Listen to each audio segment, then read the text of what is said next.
Good morning. Please join us as we sing together.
Good morning.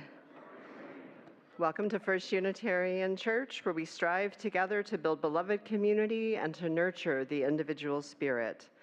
We welcome to all of you gathered here and to those joining us via live stream this morning. Let's now take a moment to greet one another. Please use the chat option if you're online, and if in person, please greet each other now.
As you may have noticed, we have some special guests today.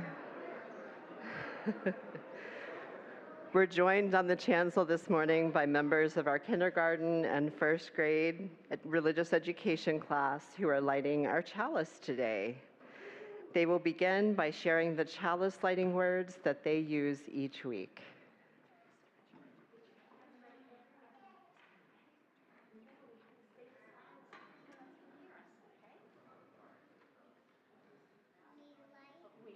Light this chalice of understanding in our hearts so that we may know how other people think and feel.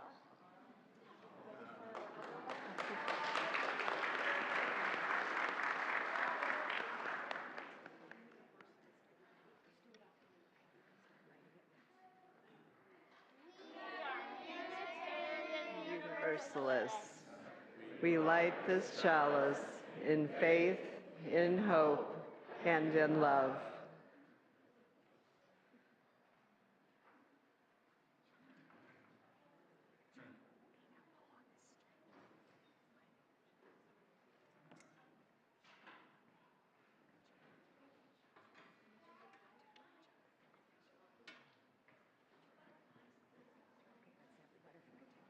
Thank you all so much.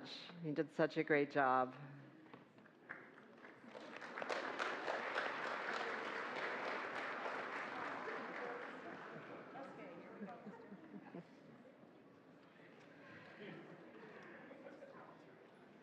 Not yet. Our K through first class has spent the last month working hard on building their vision for a magnificent community in their classroom, constructed of cardboard boxes and many upcycled items. Hopefully you saw some of the pictures during our pre-service slides. All are invited to visit their open house after their class today at 11:45. Please come by room A200 on the second floor of our Buchanan building. Reverend Alison will not be available for greeting after the service as she will be helping them close the class to prepare for your arrival. Please come by and see what these brilliant young UUs have been up to.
Our call to worship comes from our gray hymnal. May we be reminded here of our highest aspirations and inspired to bring our gifts of love and service to the altar of humanity. May we know once again that we are not isolated beings, but connected in mystery and miracle to the universe, to this community, and to each other. The words are not attributed, they are anonymous, and they move through our hearts as all the words do in this space. Let us sing together, How Could Anyone?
To laugh is to risk appearing the fool.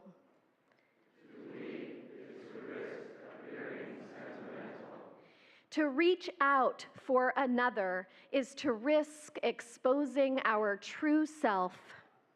To place our ideas, our dreams before the crowd is to risk loss.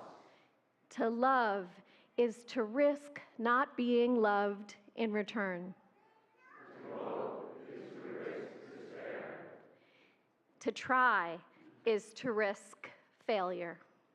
To live is to risk dying. Let us join together in our doxology. Glory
Our time for all ages this morning is a story I'd like to share with you called Each Kindness by Jacqueline Woodson, illustrated by E.B. Lewis. That winter, snow fell on everything, turning the whole world a brilliant white. One morning, as we settled into our seats, the classroom door opened and the principal came in. She had a girl with her and she said to us, "This is Maya." Maya looked down at the floor. I think I heard her whisper, "Hello." We all stared at her. Her coat was open and the clothes beneath it looked old and ragged. Her shoes were spring shoes, not meant for the snow. A strap on one of them had broken. Our teacher, Miss Albert, said, "Say good morning to our new student," but most of us were silent. The only empty seat was next to me. That's where our teacher put Maya. And on that first day, Maya turned to me and smiled. But I didn't smile back. I moved my chair, myself, and my books a little farther away from her. When she looked my way, I turned to the window and stared out at the snow. And every day after that, when Maya came into the classroom, I looked away and didn't smile back. My best friends that year were Kendra and Sophie. At lunchtime, we walked around the schoolyard, our fingers laced together, whispering secrets into each other's ears. One day, while we were near the slide, Maya came over to us. She held open her hand to show us the shiny jacks and tiny red ball that she'd gotten for her birthday. "It's a high bouncer," she said, but none of us wanted to play. So Maya played a game against herself. That afternoon, when we got back into the classroom, Maya whispered to me, "Bet you can't guess who the new Jack's champion of the world is." Behind me, Andrew whispered, "Chloe's got a new friend. Chloe's got a new friend." "She's not my friend," I whispered back. The weeks passed. Every day we whispered about Maya, laughing at her clothes, her shoes, the strange food that she brought for lunch. Some days Maya held out her hand to show us what she had brought to school: a deck of cards, pickup sticks, a small doll. Whenever she asked us to play, we said no. The days grew warmer and warmer. The pond thawed. Grass began growing where snow had once been. One day, Maya came to school wearing a pretty dress and fancy shoes. But the shoes and the dress looked like they'd belonged to another person before Maya. "I have a new name for her," Kendra whispered. "Never knew. Everything she has came from a secondhand store." We all laughed. Maya stood by the fence. She was holding a jump rope, but did not come over to us to ask if we wanted to play. After a while, she folded it double, rolled the ends around each hand, and started jumping. She jumped around the whole schoolyard without stopping. She didn't look up once, just jumped, jumped, jumped. The next day, Maya's seat was empty. In class that morning, we were talking about kindness. Miss Albert had brought a big bowl into class and filled it with water. We all gathered around her desk and watched her drop a small stone into it. Tiny waves rippled out, away from the stone. "This is what kindness does," Miss Albert said. "Each little thing we do goes out like a ripple into the world." Then Miss Albert let us each drop the stone in as we told her what kind things we had done.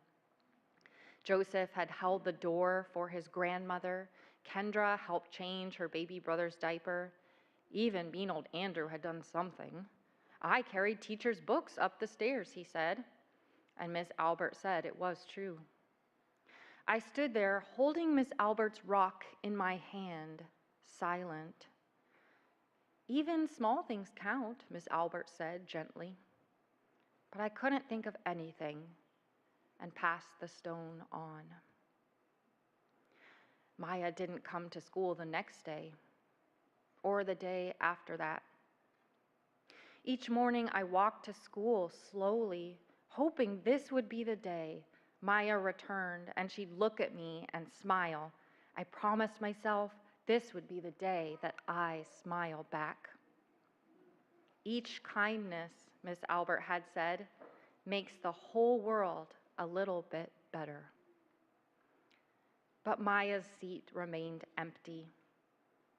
And one day, Miss Albert announced to the class that Maya wouldn't be coming back. Her family had to move away, Miss Albert said. Then she told us to take out our notebooks. It was time for spelling. That afternoon, I walked home alone.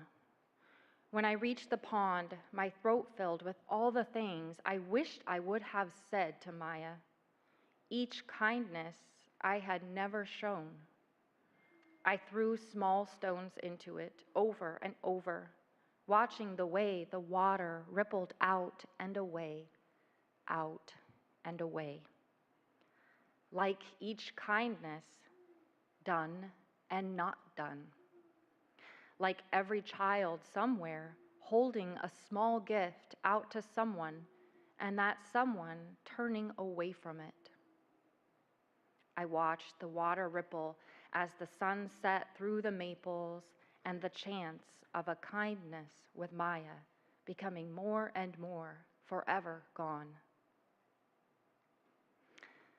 And this story ends here. Sometimes we hear stories that we may wish had gone differently, or we imagine what could happen next. And in our own life stories, this happens too. We think about why we did or didn't do something and wish we had a chance to do it over differently, though the moment has passed. What impact did I have? What did I miss out on? How do we know what it is we truly want to say? And how do we say it or do what we couldn't do before? This takes courage and practice.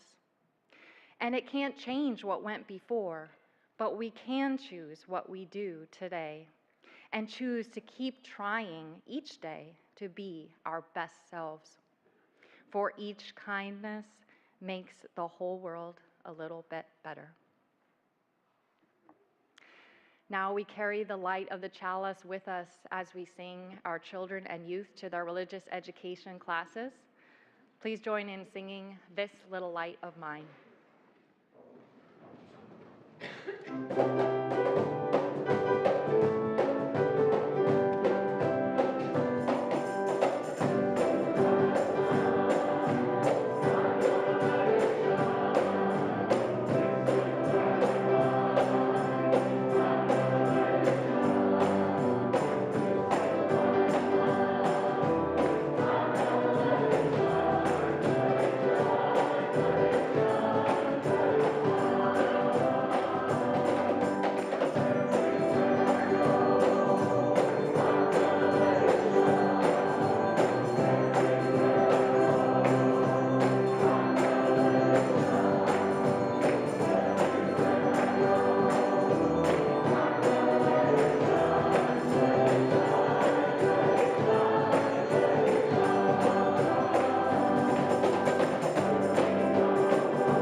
So this morning we're experimenting a little bit with our order of service just to keep you on your toes. I don't know if you've noticed. So after the service today, we would love if you would join us for coffee hour, where today we'll be having a social justice fair, complete with snacks, prizes, and fellowship. And our social justice action groups will share about their ministry and offer pathways for your involvement. Also, as I mentioned earlier, our K through first class has spent the last month working so hard on building their vision for magnificent communities in their classroom. All are invited to the open house after the service. Please come by room A200 on the second floor of our Buchanan building, where Reverend Alison will be waiting to greet you all. Additionally, if you have found First Unitarian during the pandemic and you're now ready to become an official member, maybe you joined during COVID, but you haven't had the chance to sign the book yet. Today, please join Reverend Tom in Channing Room at 11:45 right after the service to join, sign the book, or simply meet others who are new to the church. This is a great opportunity to connect with new members, to get questions answered about what it means to be a Unitarian Universalist. And now for our offering.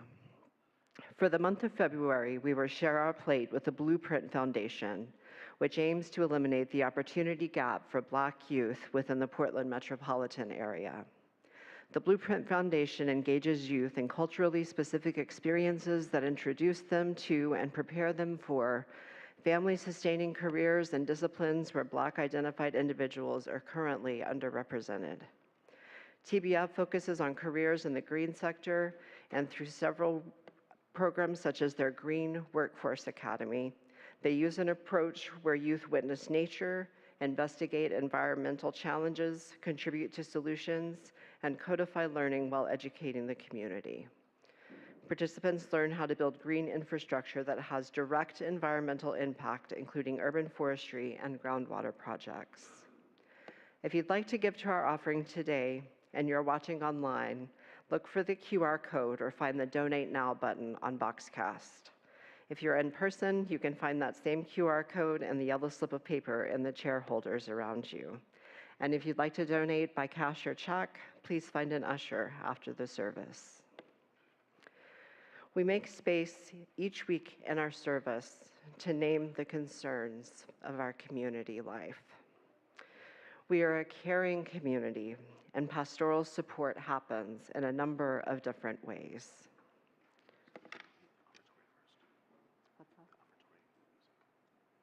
I'm sorry, we'll now have our offertory.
To think we would have missed out on that.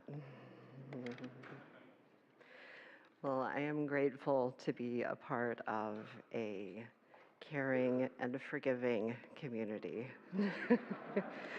where we make space each week for pastoral support that happens in a number of different ways. Through our ministers, through a dedicated team of lay leaders who offer one-on-one support, as well as facilitating small groups where congregants can offer support to one another. They also hold intentions in prayer each week. If you're here today in person, you can light a candle in one of our side galleries and write down your prayer intention there.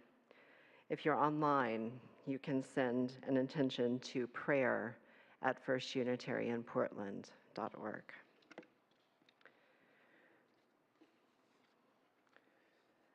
Member Leslie Black asks for continued prayers this week after having hip replacement surgery on January 24th.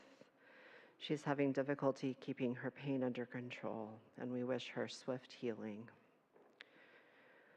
Also, Sarah Levy, who has been a program assistant for our family ministries, has left her position on staff to pursue her work as an art teacher and as an artist. Her kind, welcoming, and helpful presence will be missed. You can follow her work at sarahlevyart.com. We offer our best wishes to Sarah as she continues on her future pursuits. And now a prayer. Spirit of life and love, God of many names and of no name at all, hear our prayers this day. We begin in gratitude for the abundance of this day, for our lives, for the lives of those around us, for the relationships within this community, for the abundance of the earth that supports each of us and all life, and for that source that connects us with all life, that holds both atoms and galaxies in place, that holds us in the midst of beginnings and endings, that holds us in our search for meaning, for wholeness, for forgiveness, for love, even in the midst of so much we are asked to bear witness to in this time in which we live. In a world that would have us feeling alone, leaving us to see one another as positions or descriptors instead of people, as a teacher, as a nurse, as a cashier, as a pizza delivery driver, as a construction worker, as aged, as a child, as houseless, as mentally ill, as queer, as other. Help us to open our eyes to and relate to one another as we were meant to, with equity, compassion, openness, and kindness, but also with awareness that systems of iniquity are real and that our vision is clouded by them. Spirit, help us to see. In our living, in our being, help us to imagine a world where real beloved community, real liberation is possible, where justice and compassion can live alongside reason and connection. And remind us, Spirit, when we feel lost or alone, that we are connected to one another and to you, that holy stillness at the center of all. Amen. Let us be in silence together for a moment.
Yes. Yes.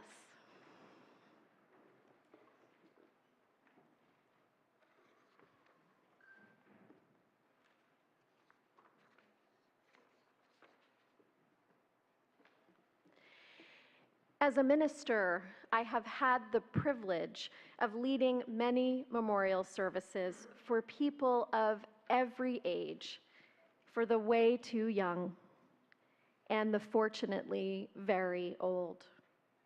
In the end, one thing that clearly matters in a life well lived is the answer to this question.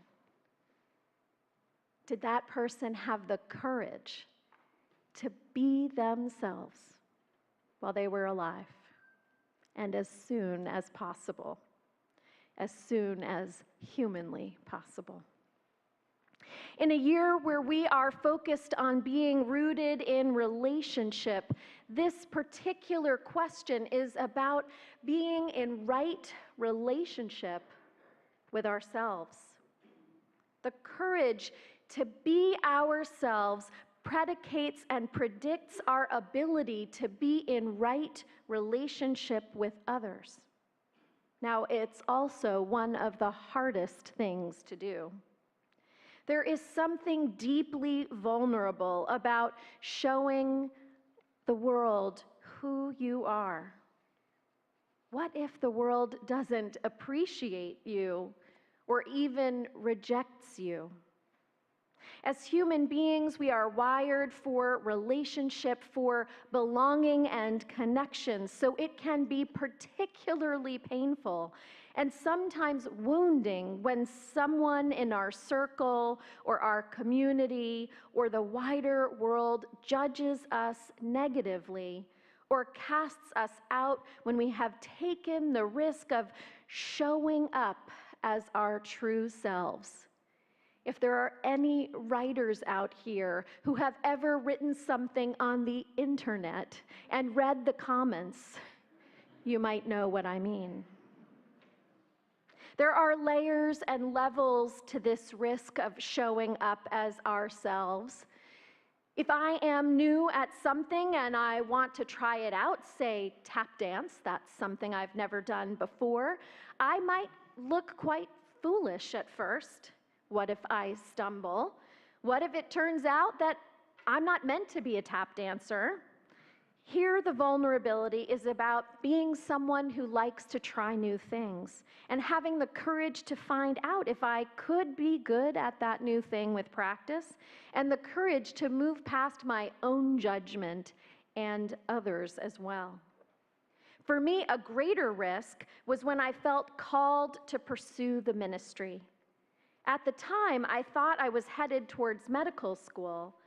However, I was also serving as a youth director at my church and founder of a young adult ministry, which had 250 people active in it. The senior minister came to me one day and asked, had I not thought about the ministry? He said that I was really functioning like an assistant minister at the church. He said he heard me speaking about medicine, but actually moving towards ministry. Indeed, it was a growing call in me to serve our faith, but I was already doing that. Could I let go of what felt like a more certain path and leap towards what was tugging at my heart, but felt far more uncertain? What if it didn't work out? I found that in order to be faithful to myself, I had to go for it. But a far greater risk is pursuing something to be true to yourself, your gifts and your passions, when the world tells you no. Not because you don't possess the talent or passion, but simply because of who you are. Thinking back to my dancing example, I reflect on the stories shared about Janet Collins 20 years ago at the time of her death in 2023 in 2003, around the time of her memorial. Janet Collins was the first African American prima ballerina in this country. She was born in 1917, and by the age of 15, she was already encouraged and ready for a professional ballet company. She auditioned and was accepted by Leonid Massine and the de Basile Ballet Russe Company. However, when she was accepted, Janet Collins was told that she would need special roles or to dance in whiteface to disguise her blackness.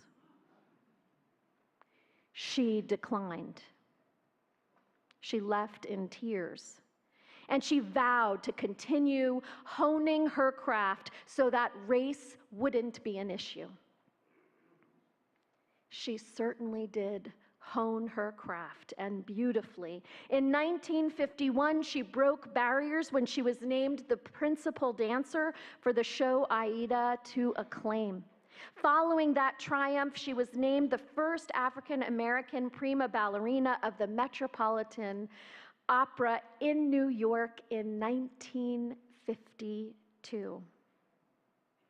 Of course, we know that the truth of her story is that despite her continued honing of her craft, race remained a persistent issue.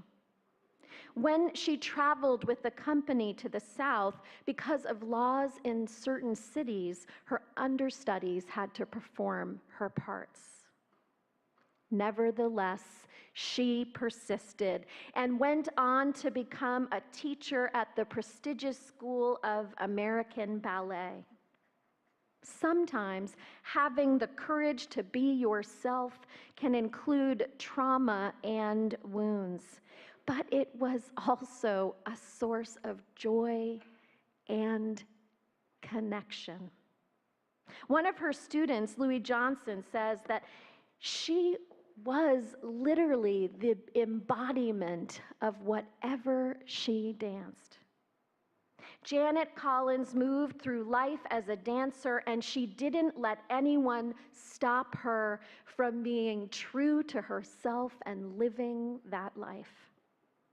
The courage to show the world your authentic self isn't always easy, but it is always necessary to move towards in order to experience the life that is yours and yours alone to lead. Storyteller and researcher, author Brené Brown writes and speaks a lot on the topic of courage and the vulnerability required to show up as yourself in the world. And she gives examples such as, it isn't easy to be the first one to say, I love you, even if it is your truth, especially when the person says back, that's awesome.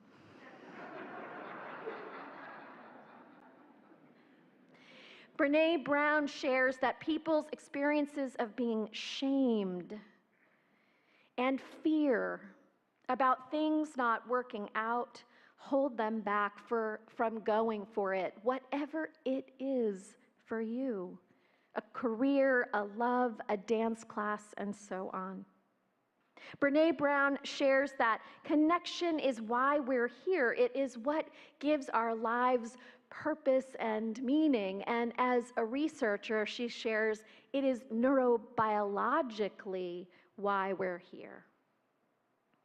If pursuing a passion means losing connection, we may choose self-protection over vulnerability. We also carry the stories of the times that we did risk and lose, and those stories can be self-perpetuating. When Brené Brown interviews people about their experience of love, and she has interviewed thousands and thousands and thousands of people, so often what they share is a story of heartbreak. Or about belonging, they'll share the times they have been excluded.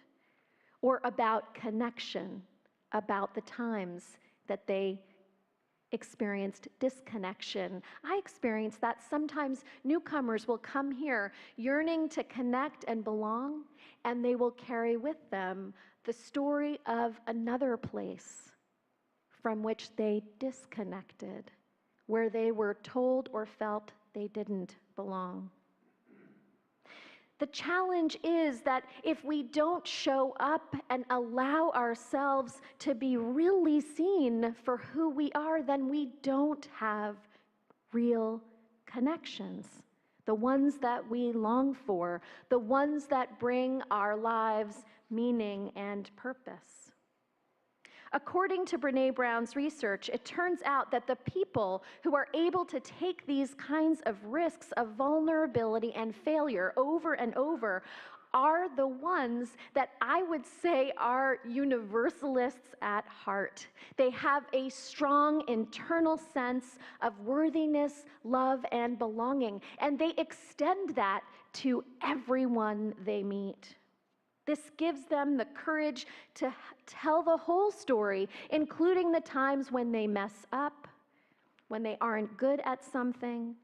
They have compassion for the ways they are imperfect and the ways others are. And they experience connection as a result of that authenticity, of showing up in the world as who they are in the moment, and not just who they think they should be or you think they should be. This quality of courage and compassion and connection is also a source of creativity and joy, as it was for Janet Collins. If you can offer yourself and others permission to go big, to try something new, to risk failure, then you can try for something harder and more meaningful if you aren't willing to take that risk. You can be very creative. You can mess up and start again. You can be uncomfortable. You can say you're sorry. You can grow meaningful connections. You can experience gratitude for what goes well and what doesn't. You can experience gratitude for the learning. You can experience joy in the process, in the failure, and in the trying again, and of course, in the success. If we can't be vulnerable, if we must control and predict all of the outcomes, if we have to be certain that we'll be right, then we are living a smaller life than we might be able to live. I think in these times of upheaval in society and constant change, we tell ourselves the story that we crave certainty. A lot of us have said that in the emergence of the pandemic. We don't want another change. But life is uncertain and change is constant. What if instead we told this story? Human beings have achieved and innovated in spite of and because of imperfection. Imagine how many inventions exist because of a happenstance. Human beings have survived and thrived in spite of and because of uncertainty and change. And when we add that essential wisdom that we are all worthy of love and belonging, what our universalist forebears knew long before there were social scientists like Brené Brown confirming that with thousands of people and looking at variables, what happens if you remove vulnerability or insert it? If we live fully into the promise of our faith, the faith for each one of us to live our authentic life, and more than that, our universalist forebears called us to build the beloved community where this possibility is extended to all, and the gifts of connection, creativity, compassion, and joy multiply and magnify love. I want to end today's sermon by sharing a story that I think exemplifies courage and vulnerability and a faithfulness to yourself and others. How many people know that today is called For Chaplains Sunday? Are there some folks that know that? Well, my husband knows that, but he's...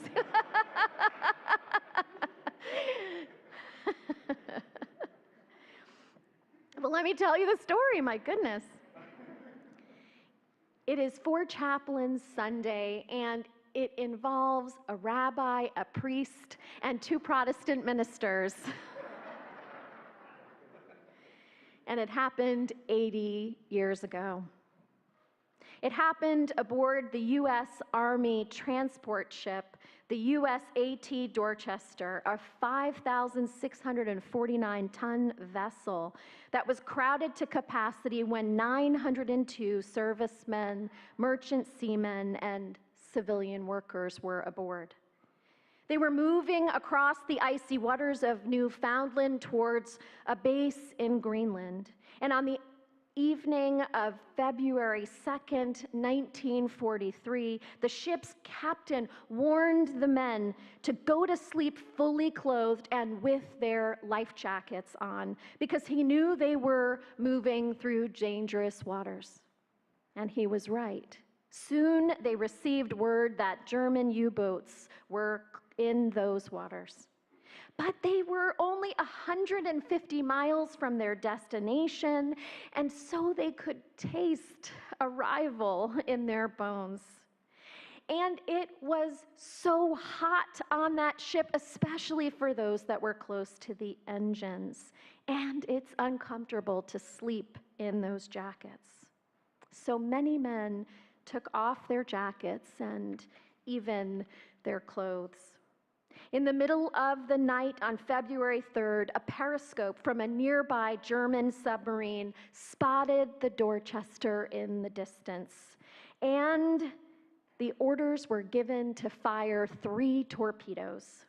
One of the hits was decisive. It ripped the starboard side, lights went out, steam pipes split, and bunks collapsed. The ship was sinking fast. It would sink in 20 minutes. Their communication equipment was down, so they could not signal to the Coast Guard ships that were escorting them. It was total mayhem. People were beginning to jump overboard in a panic, and they were falling out of the life rafts. Then out of the chaos, this is what the survivors testify, came the voices of 4 preachers calling their congregation to calm, calling them to compassion, and calling them to cling to hope in the midst of despair. Some of them would make it out alive. It was Lieutenant George Fox, a Methodist minister, Lieutenant Alexander Good, a Jewish rabbi, Lieutenant John Washington, a Roman Catholic priest, and Lieutenant Clark Poling, a Dutch Reformed pastor. One survivor, William Bedmark, testified to the fact that the ship started to have order, and he heard men crying and pleading and praying, but he also heard the chaplains preaching courage, and those voices, he testified, kept him going. Another sailor from the ship tells the story that he was running back to his bunk to get a pair of gloves, and Rabbi Good was in his path, and Rabbi Good said, "Never mind, I have 2 pairs of gloves. Here, take mine." It was only later that he realized Rabbi Good didn't intend to make it off the ship, but rather to make sure as many other people could make it off the ship as possible. The 4 chaplains stationed themselves by the life jackets, and they were trying to hand them out in an orderly fashion. And when there were no more life jackets left, they removed their own and gave them to 4 young men who looked frightened. and ready to be out of that place. They did not ask of those 4 men as they gave them their life jackets, "What is your religion?" They did not ask, "What is your social standing?" They did not ask, "Are you called to do something important and ready to achieve it?" No. They just recognized in their eyes both fear and possibility. The possibility of a life well lived in making a difference. And those 4 chaplains knew the difference they wanted to make that day, and so they gave away their life jackets. Survivors from the boat say that the last thing they saw when that ship was listing and tilting were the 4 chaplains linked arm and arm, praying and preaching and singing about courage and hope as the others moved away from the vessel. 230 people survived. 672 perished. We are called to be like those chaplains, we Unitarian Universalists, but the larger we, the Protestants and Jews, Muslims and Hindus, people who identify as secular and of goodwill in the wider world. We are all called to recognize that we are one human family on one boat, and we are called to pay attention to the fact that some of our siblings are sinking down. And guess what? We don't even have to give up our life jackets. This is what this community is about the creation of a vision and the implementation of a vision. That's what our 8th principle implementation team is about, that recognizes in all people fear and possibility.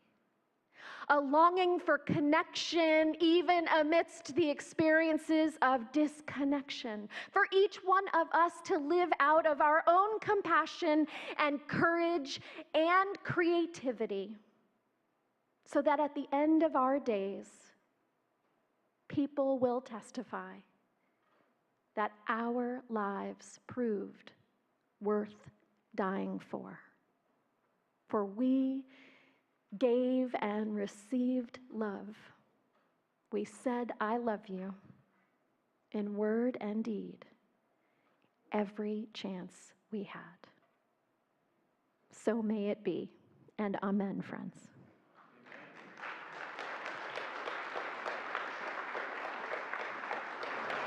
Can we, oh wait, sorry.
Beloveds, go from this place in courage and community and in love, for this is the day that we have been given.